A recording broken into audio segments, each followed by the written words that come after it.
There I am. Okay, so the remainder of the talks that are going to be held here are essentially a sequence. We're all working very closely together on River Murray floodplains. I'm up first, so it's going to be my pleasure to show all the slides to explain why salinity is such a problem in the River Murray. And then I'll show some of the results for this particular project, which was by the Goyder Institute for Water Research, with contributions from a vast number of people, but principally Flinders, CSIRO, JUNA, and an unexpected but welcome contribution from a local consulting company, AWE. And then I will be passing on to my other colleagues and collaborators as they have been building on, expanding, or otherwise contributing to our understanding of River Murray floodplains.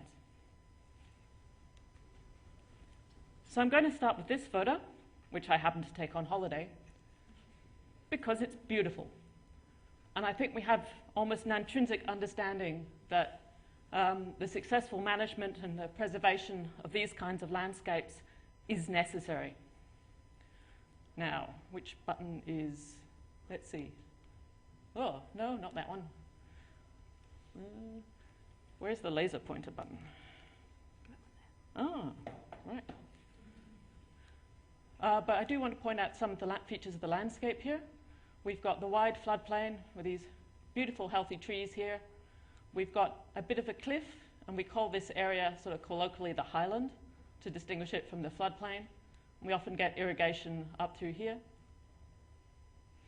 But apart from its beauty, we've also got, the standard numbers. It contributes greatly economically in terms of agriculture. The ecology is very important. We include some Ramsar-listed wetlands. And the water supply, during drought years, can be up to 90% of Adelaide's, and is the pipelines from the River Murray extend a remarkable distance across the state. Now, salt is a huge threat to the River Murray and its floodplains, and I'm going to be explaining why. The River Murray is, on an international scale, not unique, but quite unusual in that it's this large freshwater river system that is flowing across what amounts to an underground sea. The groundwater is naturally really quite saline. So, for example, on this map, this colour here, that's where the aquifer system water is naturally more saline than seawater. This colour here is half to seawater kind of salinity. And so the river is flowing on top of that and interacting with the aquifers. There's just huge volumes of salt naturally in the system. And as is typical, human intervention often can make things worse, at least initially. So this is inflows to South Australia over time. That's the long-term average. And generally, we have seen declines as we've had large amounts of water taken out through irrigation. And we're now, we think that we're starting to see the impacts of climate change. So that means that we've got less fresh water in the system. We've also got more salt moving into the system. And I've got this nifty little diagram that my colleague Steve Barnett put together. Let's see if I can get this to work. So naturally saline groundwater, some of it may be flowing into the river.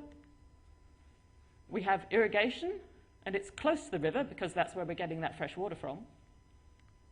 That increases the drainage to the water table. The water table rises, and that increased pressure means that we're getting more salt going into the river and into the floodplain. So overall, we have less fresh water coming into South Australia, into the river and floodplain, and we've got more salt going in. So I've got sort of a 1-2 punch there. So that's why we care about salt. Now, I've got this figure, which sometimes I give an entire talk about, so I'll try to keep this brief. This is the river salinity close at Morgan, which is where the Adelaide offtake is. So we're quite keen, generally speaking, to keep it below this line of 800 EC. Salinity measure. And in early years, sometimes it was over there, but as the impact of that irrigation hit, more and more of the time, we were above that 800 EC. And again, I could give easily several talks about how we managed to reduce that through interventions to lower the salt so that now we've been handily underneath that salinity impact, that unpleasant salinity, even during drought years now.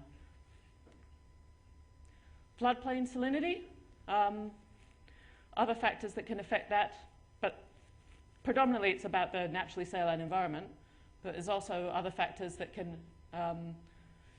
damage floodplains, including grazing, cropping, and river level regulation has also significantly changed the level of the water table. So you can get degraded floodplains like this one. Now, here are some of the levers we've got for changing that. We can improve irrigation efficiency. We're using less water and we're having less impact on groundwater. We can pump groundwater to lower the water table, so less of it's being pushed into the floodplain and river.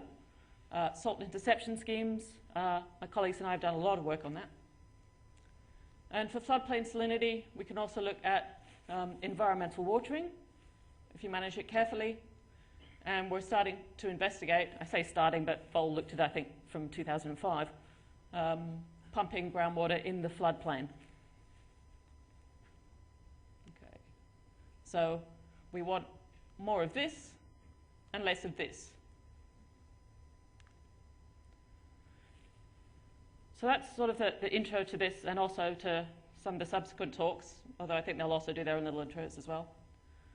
But the aim of this particular project, Gordon Institute, was to improve our understanding and the computer simulation, the modelling capability of flow and salinity dynamics in the South Australian River Murray floodplain.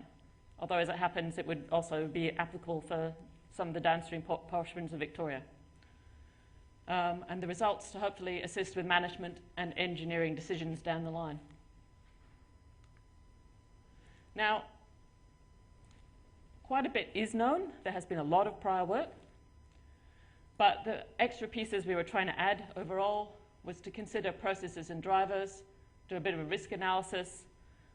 We used some satellite data that hadn't been looked at before in this context, and a whole lot of simulation work, because that's what I do, computer simulation. Okay. And we were looking specifically at this area between the border and roughly Lock 1, as that, because the dynamics of the floodplains below Lock 1 are quite different. Many people contributed to this, either in terms of advice, knowledge, data sets, all sorts of things. So I'm just going to go briefly over that, but yes, not quite cast of thousands, but a good few. Okay. So this is where I sort of whip through some of the results. So we looked at identified processes through workshops and talking with all of the people who'd been involved with River Murray, well, not all, clearly.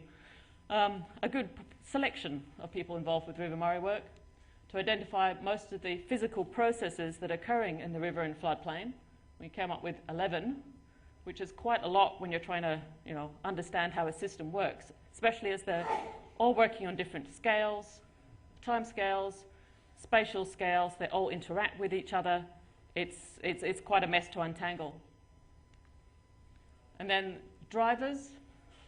Apart from this one, these are all things that human beings have a capacity to change, whether it's how we're using the land use, how we're manipulating whirlpools. So these are all the things that, most of the things that we would be looking at in terms of how do we manage the system. Then a couple of my colleagues, Tarek Latou and Adrian Werner, Adrian sitting over there, Tarek sends his apologies. He's actually being awarded his PhD today, so couldn't actually make it. So they reviewed prior work on risk assessments, risk to river, risk to floodplains, and made recommendations about how we should do that moving forward. Meanwhile, Dennis Gonzalez over at CSIRO, with access to data from another couple of guys. Thank you, Russell and Phil. So this is MODIS Landsat data. It's an estimate of how much evaporation and transpiration come from the landscape. This is a major component of the water balance in the floodplain. So we're really just starting to analyze this. I think there's a whole lot more of understanding that we can get through looking at this information, but it's kind of critical to understanding the water balance. Other collaborators at CSIRO, principally Peter Cook and Chris Turnage. Meanwhile, we're looking at the impacts of managing wetlands, and we're trying to think about, well, how the water draining out of a wetland might then move into the river and other parts of the floodplain, and looking at different ways of conceptualizing that. Is it important? Sadly, yes. I won't go into the details of this, but essentially it shows that depending on how you conceptualize that water movement, you can get entirely different results. So there'd be a lot more work required in order to determine which of these is the realistic assumption of salt movement from a wetland into the river. And then the final team, Virginia, Tarek, myself, and Carl Purcell. Carl's talking later today too. We were looking at simulating groundwater specifically and its interaction with rivers. So we came up with a whole bunch of different geometries. This is a fairly generalized geometry of a floodplain, with and without cliff, a little bit of a wetland. And we were looking at sort of things that would help us improve the accuracy of our computer simulations in future. So, for example, what's the best spatial scale? Perhaps unsurprisingly, smaller is better. Certainly smaller than what we have been doing in the past for simulating these models. Timescales. We run into a lot of trouble here because the surface water models tend to require daily time steps, and the groundwater models tend to be like yearly. We figured that conducting experiments, we worked out that in many cases a month might be a good compromise. It's computationally hard. It takes a lot of time and effort to do things on a smaller scale in groundwater models. And we also looked at the importance of different processes. So this is evapotranspiration. And what this diagram is showing is that if you have evaporation and transpiration are occurring at 2.5 meters in your simulation, that's your assumption, then you get salt flowing from groundwater into the river. But if you change that parameter just very slightly to 3 meters, you get the opposite effect. So it's incredibly sensitive to these parameters, which we often don't know very well. That's a bit daunting. Similarly, the mixing of fresh and saline water is critical and is something that we don't generally simulate in our current models, but which we plan to do in our next generation. So you get quite different results depending on whether or not you include that mixing. Links to other projects, you'll get to hear about them this afternoon. There's this monster here, the South Australian Riverland Integrated Infrastructure Program. There's the ARC linkage study on riverine freshwater lenses, continuing collaboration between Flinders, Monash, and Tuna. And my other day job, quite a chunk of that is spent working on the salinity registers, which is like an accounting system for salt between the states and the Murray-Darling Basin Authority. So we hope that all of these projects will benefit. In fact, they already are benefiting because this project finished a year ago and we're already implementing this stuff. So we did improve the understanding of how salt water and salt move through the floodplains, improved our simulation methods, but as is traditional in these talks, there's a whole lot more work that needs to be done. Thank you.